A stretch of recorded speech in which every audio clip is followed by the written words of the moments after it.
Marito e moglie. Il marito: amo, sai che è successo stanotte?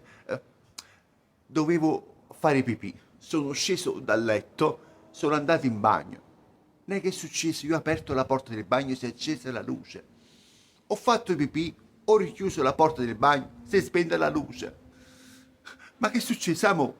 E la moglie: tu sei scema proprio. Hai fatto nada con tu pipì, in tuo figurino.